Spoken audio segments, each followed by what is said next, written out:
ਜੱਜ ਨੇ ਆਰਡਰ ਕੀਤਾ ਹੈ, ਬਰੁਕਲਿਨ ਦੇ ਫੈਡਰਲ ਜੱਜ ਨੇ ਇੰਡੀਅਨ ਬਿਲੀਅਨੇਅਰ ਗੌਤਮ ਅਡਾਨੀ ਨੂੰ ਵੀ ਸਵਾਲਾਂ ਦੇ ਜਵਾਬ ਦੇਣ। ਕੁਝ ਸਮਾਂ ਪਹਿਲਾਂ ਇਹ ਚਰਚਾ ਚੱਲੀ ਸੀਗੀ ਵੀ ਇਹਦੇ ਉੱਤੇ ਚਾਰजेस ਜਿਹੜੇ ਉਹ ਹਟਾਏ ਜਿਹੜੇ ਉਹ ਜਾ ਰਹੇ ਆ, ਪਰ ਉੱਥੇ ਜੱਜ ਨੇ ਸਵਾਲ ਪੁੱਛ ਲਿਆ ਸੀ ਅਮਰੀਕਨ ਸਰਕਾਰ ਨੂੰ ਵੀ ਮੈਨੂੰ ਕਾਰਨ ਦੱਸੋ ਵੀ ਕਾਹਦੇ ਕਰਕੇ ਇਹਦੇ ਉੱਤੇ ਚਾਰजेस ਜਿਹੜੇ ਆ ਉਹ ਹਟਾਏ ਜਾ ਰਹੇ ਆ। ਕ੍ਰਿਮੀਨਲ, ਫੋਰਨ ਬ੍ਰਾਈਬਰੀ ਤੇ ਸਿਕਿਉਰਿਟੀ ਫਰਾਡ ਚਾਰजेस ਇਸ ਦੇ ਉਲਟ ਲੱਗੇ ਜਿਹੜੇ ਉਹ ਹੈਗੇ ਆ। ਤੇ ਕਹਿੰਦੇ ਵੀ ਜੱਜ ਨੇ ਹੁਣ ਇਹਨਾਂ ਨੂੰ ਸਵਾਲ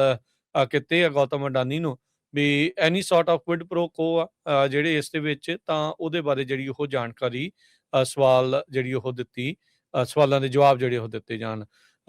ਬੀਤੇ ਜਿਹੜੇ ਅੱਜ ਹੀ ਇਨਫੈਕਟ ਸਵੇਰੇ ਕੋਰਟ ਫਾਈਲਿੰਗ ਹੋਈ ਆ ਯੂਐਸ ਡਿਸਟ੍ਰਿਕਟ ਜੱਜ ਨਿਕੋਲਸ ਗ੍ਰਾਫਿਸ ਦੇ ਜਿਹੜੀ ਉਹ ਅਦਾਲਤ ਦੇ ਵਿੱਚ, ਜਿਨ੍ਹਾਂ ਨੇ ਇਹ ਕਿਹਾ ਅਡਾਨੀ ਨੂੰ ਵੀ 15 ਜੁਲਾਈ ਤੱਕ ਦਾ ਤੁਹਾਨੂੰ ਵਕਤ ਦਿੱਤਾ ਜਾਂਦਾ ਹੈ, ਮੌਲਤ ਦਿੱਤੀ ਜਾਂਦੀ ਆ, ਤੇ ਜਿਹੜੇ ਵੀ ਤੁਹਾਨੂੰ ਸਵਾਲ ਪੁੱਛੇ ਗਏ ਆ ਉਹਨਾਂ ਦੇ ਜਵਾਬ ਦਿੱਤੇ ਜਿਹੜੇ ਹੋ ਜਾਣ। ਕੋਈ ਵੀ ਚੀਜ਼ ਤੁਸੀਂ ਪ੍ਰੋਮਿਸ ਕੀਤੀ ਸੀ, ਆਫਰਡ ਆ ਤੁਹਾਨੂੰ, ਤੁਸੀਂ ਕੋਈ ਚੀਜ਼ ਲੈਣਾ ਚਾਹੁੰਦੇ ਸੀ, ਕੁਝ ਤੁਹਾਨੂੰ ਮਿਲਿਆ ਆ, ਜਾਂ ਕਿਸੇ ਚੀਜ਼ ਨੂੰ ਤੁਸੀਂ ਮੰਨੇ ਆ, ਜਾਂ ਤੁਸੀਂ ਆਲਰੇਡੀ ਕੋਈ ਚੀਜ਼ ਅਸੈਪਟ ਕਰ ਰਹੀ ਆ ਵੀ ਇਹ ਇੰਡਾਈਟਮੈਂਟ ਡਿਸਮਿਸ ਹੋਣ ਦੇ ਮਾਮਲੇ ਦੇ ਵਿੱਚ ਤੁਹਾਨੂੰ ਕੀ ਮਿਲਿਆ ਜਾਂ ਤੁਸੀਂ ਕੀ ਦੇਣ ਲੱਗੇ ਆ ਬੇਸਿਕਲੀ, ਉਹਦੇ ਕਹਿੰਦੇ ਸਵਾਲਾਂ ਦਾ ਜਵਾਬ ਤੁਸੀਂ 15 ਜੁਲਾਈ ਤੱਕ ਦੇਣਾ ਹੈ। ਸੋ ਫੈਡਰਲ ਜੱਜ ਨੇ ਗੌਤਮ ਅਡਾਨੀ ਨੂੰ ਕੰਨੋਂ ਜਿਹੜਾ ਉਹ ਹੁਣ ਫੜ ਕੇ ਸਵਾਲਾਂ ਦੇ ਜਵਾਬ ਮੰਗਣ ਦੀ ਗੱਲ ਜਿਹੜੀ ਉਹ ਕੀਤੀ ਆ। ਸੋ ਇੱਥੇ ਜਿਹੜਾ ਡਿਪਾਰਟਮੈਂਟ ਆਫ ਜਸਟਿਸ ਆ ਉਹਨਾਂ ਨੇ ਇਹ ਜਿਹੜੀਆਂ ਇੰਡਾਈਟਮੈਂਟ ਆ ਉਹਨਾਂ ਨੂੰ ਡਿਸਮਿਸ ਕਰਨ ਦੇ ਵੱਲ ਨੂੰ ਕਦਮ ਜਿਹੜੇ ਉਹ ਅੱਗੇ ਵਧਾਏ ਸੀਗੇ। $250 ਮਿਲੀਅਨ ਦੀਆਂ ਜਿਹੜੀਆਂ ਬ੍ਰਾਈਬਸ ਆ ਭਾਰਤੀ ਸਰਕਾਰ ਦੇ ਅਧਿਕਾਰੀਆਂ ਨੂੰ ਜਿਹੜੀਆਂ ਇਹਨਾਂ ਨੇ ਦਿੱਤੀਆਂ ਸੀਗੀਆਂ, ਤੇ ਇੱਥੇ ਦੇ ਜਿਹੜੇ ਇਨਵੈਸਟਰਸ ਆ ਉਹਨਾਂ ਨੂੰ ਇੱਕ ਹਿਸਾਬ ਦੇ ਨਾਲ ਕਹਿੰਦੇ ਵੀ ਉਹ ਧੋਖਾ ਦਿੱਤਾ ਸੀਗਾ ਤੇ ਸਿਕਿਉਰ ਕਰਨ ਦੇ ਲਈ ਸੋਲਰ ਐਨਰਜੀ ਸਪਲਾਈ ਕੰਟਰੈਕਟਸ। ਉਹ ਤਾਂ ਜਿਹੜਾ ਉਹ ਦੱਸਿਆ ਗਿਆ ਸੀਗਾ ਵੀ ਅਡਾਨੀ ਹੁਣੀ ਇੱਕ ਜਿਹੜੀ ਰਿਫਾਈਨਰੀ ਆ ਜੋ ਅਮਰੀਕਾ ਦੇ ਵਿੱਚ ਲੱਗਣ ਜਾ ਰਹੀ ਆ ਉਹਦੇ ਵਿੱਚ ਇਨਵੈਸਟ ਕਰਨ ਜਾ ਰਹੇ ਆ। ਇਹਨਾਂ ਨੇ ਇਹ ਕਿਹਾ ਸੀਗਾ ਵੀ ਕਾਫੀ ਵੱਡੀਆਂ ਇਨਵੈਸਟਮੈਂਟ ਇੱਥੇ ਜਿਹੜੀਆਂ ਉਹ ਕਰਾਂਗੇ, ਕਿਤੇ ਇਹ ਕੁਇਡ ਪ੍ਰੋ ਕੋਤ ਨਹੀਂ ਸੀਗਾ ਵੀ ਜਿਹੜੀਆਂ ਅਮਰੀਕਾ ਦੇ ਵਿੱਚ ਇਨਵੈਸਟਮੈਂਟ ਦੇ ਲਾਲਚ ਦੇ ਪੱਖੋਂ ਉਹਦੇ ਉੱਤੇ ਜਿਹੜੇ ਕੇਸ ਆ ਉਹਨਾਂ ਨੂੰ ਡਿਸਮਿਸ ਕੀਤਾ ਜਾ ਰਿਹਾ ਆ। ਪਰ ਇਸ ਫੈਡਰਲ ਜੱਜ ਨੇ ਉਸ ਨੂੰ ਜਿਹੜੇ ਉਸ ਸਵਾਲਾਂ ਦੇ ਜਵਾਬ ਜਿਹੜੇ ਉਹ ਮੰਗਦੇ ਆ ਵੀ ਇੰਡਾਈਟਮੈਂਟ ਤੇਰੇ ਉੱਤੋਂ ਲਾਈ ਕਿਉਂ ਜਿਹੜੀ ਉਹ ਜਾ ਰਹੀ ਆ, ਚਾਰजेस ਹਟਾਏ ਕਿਉਂ ਜਾ ਰਹੇ ਆ, ਕੀ ਲਿਆ ਗਿਆ ਜਿਹੜਾ ਉਹ ਹੈਗਾ ਆ ਜਾਂ ਦਿੱਤਾ ਗਿਆ ਹੈਗਾ ਆ ਜਿਹਦੇ ਕਰਕੇ ਜਿਹੜੀ ਇੰਡਾਈਟਮੈਂਟ ਦੇ ਜਿਹੜੀ ਉਹ ਹਟਾਈ ਜਾ ਰਹੀ ਆ। ਸੋ ਗੌਤਮ ਅਡਾਨੀ ਨੂੰ ਜਿਹੜੇ ਆ ਉਹ ਹੁਣ ਸਵਾਲਾਂ ਦਾ ਜਵਾਬ ਦੇਣ ਦੇ ਲਈ 15 ਜੁਲਾਈ ਤੱਕ ਦਾ ਵਕਤ ਦਿੱਤਾ ਗਿਆ ਹੈ ਜੀ। ਜੱਜ ਨੇ ਆਰਡਰ ਕੀਤਾ ਹੈ, ਬਰੁਕਲਿਨ ਦੇ ਫੈਡਰਲ ਜੱਜ ਨੇ ਇੰਡੀਅਨ ਬਿਲੀਅਨੇਅਰ ਗੌਤਮ ਅਡਾਨੀ ਨੂੰ ਵੀ ਸਵਾਲਾਂ ਦੇ ਜਵਾਬ ਦੇਣ। ਕੁਝ ਸਮਾਂ ਪਹਿਲਾਂ ਇਹ ਚਰਚਾ ਚੱਲੀ ਸੀਗੀ ਵੀ ਇਹਦੇ ਉੱਤੇ ਚਾਰजेस ਜਿਹੜੇ ਉਹ ਹਟਾਏ ਜਿਹੜੇ ਉਹ ਜਾ ਰਹੇ ਆ, ਪਰ ਉੱਥੇ ਜੱਜ ਨੇ ਸਵਾਲ ਪੁੱਛ ਲਿਆ ਸੀ ਅਮਰੀਕਨ ਸਰਕਾਰ ਨੂੰ ਵੀ ਮੈਨੂੰ ਕਾਰਨ ਦੱਸੋ ਵੀ ਕਾਹਦੇ ਕਰਕੇ ਇਹਦੇ ਉੱਤੇ ਚਾਰजेस ਜਿਹੜੇ ਆ ਉਹ ਹਟਾਏ ਜਾ ਰਹੇ ਆ। ਕ੍ਰਿਮੀਨਲ, ਫੋਰਨ ਬ੍ਰਾਈਬਰੀ ਤੇ ਸਿਕਿਉਰਿਟੀ ਫਰਾਡ ਚਾਰजेस ਇਸ ਦੇ ਉਲਟ ਲੱਗੇ ਜਿਹੜੇ ਉਹ ਹੈਗੇ ਆ। ਤੇ ਕਹਿੰਦੇ ਵੀ ਜੱਜ ਨੇ ਹੁਣ ਇਹਨਾਂ ਨੂੰ ਸਵਾਲ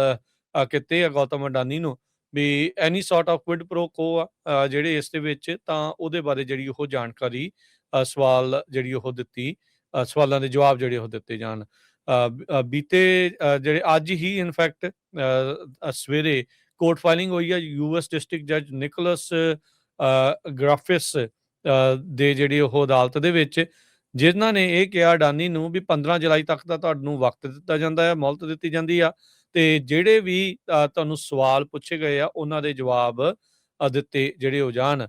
ਕੋਈ ਵੀ ਚੀਜ਼ ਤੁਸੀਂ ਪ੍ਰੋਮਿਸ ਕੀਤੀ ਸੀ, ਆਫਰਡ ਆ ਤੁਹਾਨੂੰ, ਤੁਸੀਂ ਕੋਈ ਚੀਜ਼ ਲੈਣਾ ਚਾਹੁੰਦੇ ਸੀ, ਕੁਝ ਤੁਹਾਨੂੰ ਮਿਲਿਆ ਆ, ਜਾਂ ਕਿਸੇ ਚੀਜ਼ ਨੂੰ ਤੁਸੀਂ ਮੰਨੇ ਆ, ਜਾਂ ਤੁਸੀਂ ਆਲਰੇਡੀ ਕੋਈ ਚੀਜ਼ ਅਸੈਪਟ ਕਰ ਰਹੀ ਆ ਵੀ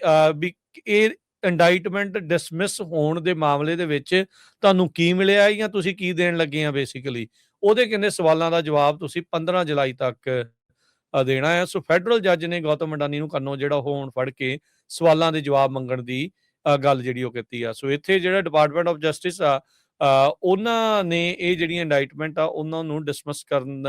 ਦੇ ਵੱਲ ਨੂੰ ਕਦਮ ਜਿਹੜੇ ਉਹ ਅੱਗੇ ਵਧਾਏ ਸੀਗੇ। $250 ਮਿਲੀਅਨ ਦੀਆਂ ਜਿਹੜੀਆਂ ਬ੍ਰਾਈਬਸ ਆ ਭਾਰਤੀ ਸਰਕਾਰ ਦੇ ਅਧਿਕਾਰੀਆਂ ਨੂੰ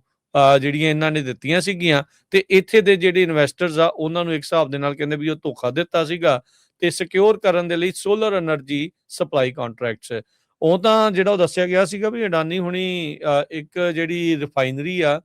ਜੋ ਅਮਰੀਕਾ ਦੇ ਵਿੱਚ ਲੱਗਣ ਜਾ ਰਹੀ ਆ ਉਹਦੇ ਵਿੱਚ ਇਨਵੈਸਟ ਕਰਨ ਜਾ ਰਹੇ ਆ। ਇਹਨਾਂ ਨੇ ਇਹ ਕਿਹਾ ਸੀਗਾ ਵੀ ਕਾਫੀ ਵੱਡੀਆਂ ਇਨਵੈਸਟਮੈਂਟ ਇੱਥੇ ਜਿਹੜੀਆਂ ਉਹ ਕਰਾਂਗੇ। ਕਿਤੇ ਇਹ ਕੁਇਡ ਪ੍ਰੋ ਕੋ ਤਾਂ ਨਹੀਂ ਸੀਗਾ ਵੀ ਜਿਹੜੀਆਂ ਅਮਰੀਕਾ ਦੇ ਵਿੱਚ ਇਨਵੈਸਟਮੈਂਟ ਦੇ ਲਾਲਚ ਦੇ ਪੱਖੋਂ ਉਹਦੇ ਉੱਤੇ ਜਿਹੜੇ ਕੇਸ ਆ ਉਹਨਾਂ ਨੂੰ ਡਿਸਮਿਸ ਕੀਤਾ ਜਾ ਰਿਹਾ ਆ। ਪਰ ਇਸ ਫੈਡਰਲ ਜੱਜ ਨੇ ਉਸ ਨੂੰ ਜਿਹੜੇ ਉਸ ਸਵਾਲਾਂ ਦੇ ਜਵਾਬ ਜਿਹੜੇ ਉਹ ਮੰਗਦੇ ਆ ਵੀ ਇੰਡਾਈਟਮੈਂਟ ਤੇਰੇ ਉੱਤੋਂ ਲਾਈ ਕਿਉਂ ਜਿਹੜੀ ਉਹ ਜਾ ਰਹੀ ਆ, ਚਾਰजेस ਹਟਾਏ ਕਿਉਂ ਜਾ ਰਹੇ ਆ, ਕੀ ਲਿਆ ਗਿਆ ਜਿਹੜਾ ਉਹ ਹੈਗਾ ਆ ਜਾਂ ਦਿੱਤਾ ਗਿਆ ਹੈਗਾ ਆ ਜਿਹਦੇ ਕਰਕੇ ਜਿਹੜੀ ਇੰਡਾਈਟਮੈਂਟ ਦੇ